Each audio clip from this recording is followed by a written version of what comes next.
Forgive me for what I'm about to say. I know you told me not to worry about it, man, but I can't let it ride. Dear God, let's make it happen. Okay, so we about to go in, okay? Fully loaded, heavily armed. Deuteronomy 28 is not talking about prophecy, okay? It's not prophecy. The reason why it's not prophecy is because you do not have a specific time frame in which you're predicting that some shit is finna go down. In other words, to me, it's like Nostradamus. That's why I titled this, Nostradamus wrote Deuteronomy 28. Of course, I don't believe that he wrote it literally. But fuck it, he might as well have. Because what he does, he just throws a whole bunch of shit at the wall and sees what sticks.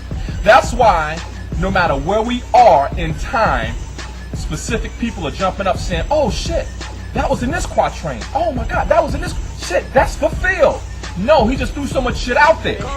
But the reason why I say Deuteronomy 28 is not prophecy is because it's dealing with negative and positive aspects. In other words, it's called probability of consequence. Okay? That's why the first 15 or so verses is talking about blessings if you do thus, thus, and thus. And then the rest of the chapter is talking about the curses. Okay, so let's break down probability of consequence. Okay? I like to always give examples of putting ourselves in the position of them back in the day. Okay? Like I always give examples of, let's just say you took a person like Jesus, you know, let's say at the time they claimed that he, you know, born of a virgin or whatnot. I would say, hey, would you believe it if somebody told you that somebody was born of a virgin today? Put yourself in that situation. And you'll say, nah, I wouldn't believe that shit. Now, let's take Abraham. Abraham allegedly got a message from God saying, sacrifice your son and see if you love me more. If one of my homeboys called me up and said, yo, y'all soldier, I believe God told me to sacrifice my son and see if I love him. I said, man, get the fuck out of here with that bullshit. That's bullshit. Come on, stop playing around. Okay? I'm tired of playing games. Okay? You'll be calling 5-0 saying, yo, this nigga crazy. You'll be calling everybody in his family, your family, saying, yo, stay away from this nigga. Don't let that nigga watch your children. This nigga crazy. You would not believe no dumb shit like that. Let's be for real about it. Okay? But I'm going to keep this in an example that we can relate to. Let's just say I said, okay, that I'm going to come to the nation, to the community. We got different people. We got Moors, Hebrews, whatever. Okay? Let's just say I said, God came to me and said, look, if we come together and we serve him with the right heart, he's going to allow us to build together, allow us to have unity. He's going to allow us to have reparations.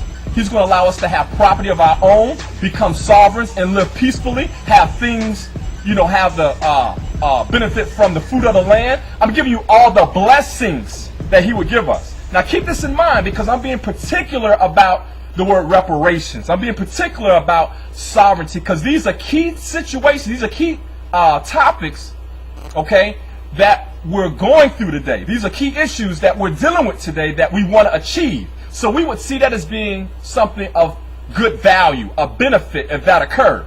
So if that occurred in the future, we'd be like, shit, God was right on the money because we do have these things. Check this out. Check this out.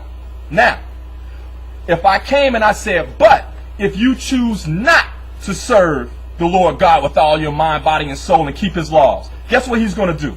He's going to divide us. There's going to be constant bickering. He's going to cause us to have confusion about who we are. He's going to cause us to have our land taken away from us. There's going to be constant warfare. There's going to be pestilences, diseases. Yeah, think about what I'm saying. In other words, I can take situations that I readily see that's surrounding us right now as a community. These particular things are bound to happen. It don't have shit to do about what you believe in. These things are bound to happen because it's probability of consequence. It doesn't have anything to do with prophecy. You're not taking a particular thing and putting it within a constrained time frame. You're not doing that. You're not being particular. You're throwing out a whole bunch of vague shit, which is going to happen regardless. Regardless. Okay? See, but the things that I'm mentioning, see, because if you look at Deuteronomy chapter 28, the things that are written in there about, you know, you should be able to reap the fruit of your land and things of that nature, as far as the blessing goes, and then as the cursing, you're going to worship idols that your forefathers have not seen, wood and stone. The point is that anyone at that particular time could look around and see, because this is my position on this. Whoever wrote it, whether it be Joshua or Moses, I believe the individual that wrote it was bullshit anyways. I believe that he used that as a scare tactic, which I'm going to start doing series on scare tactics of the Bible. I believe this was a scare tactic to basically say, look, do shit the way that I see fit. Because if you do this, if you worship the God that I'm telling you to worship, these are the good things that are going to come upon you. But if you don't do shit my way, then these are the bad things that are going to happen. But that individual, is easy for that individual to say that it was God that gave him this information. You see?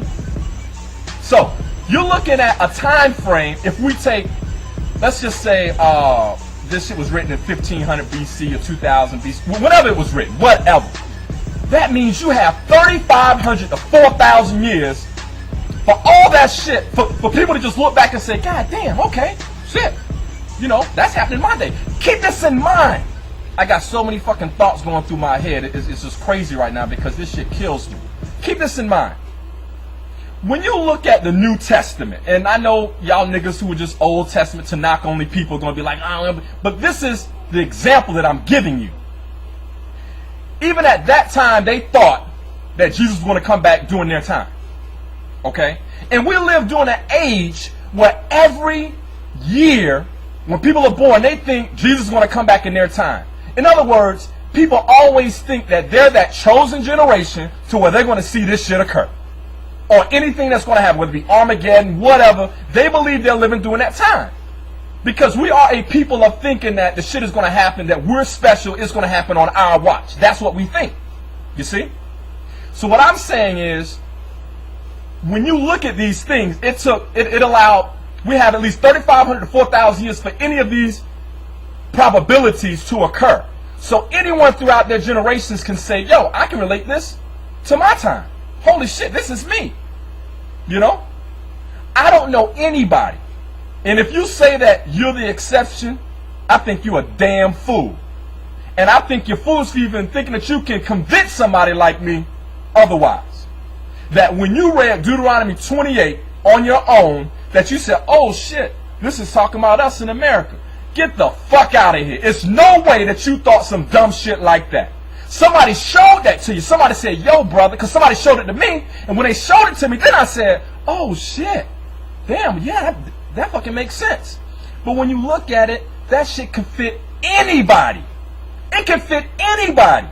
I'm talking about even to the point of, you should be a proverb and a byword and the whole 9 yards. Shit. Isn't that what the Jewish people, aren't they called kites? You understand what I'm saying? I mean, even the Native American, the Native Americans, aren't they called Indians? I mean, Chinese people, aren't they called Chinks? I mean, Spanish people are called Spics. Anyone has a byword and a proverb that's up on them. Okay? Even the Europeans, we can call them a cracker. You see what I'm saying?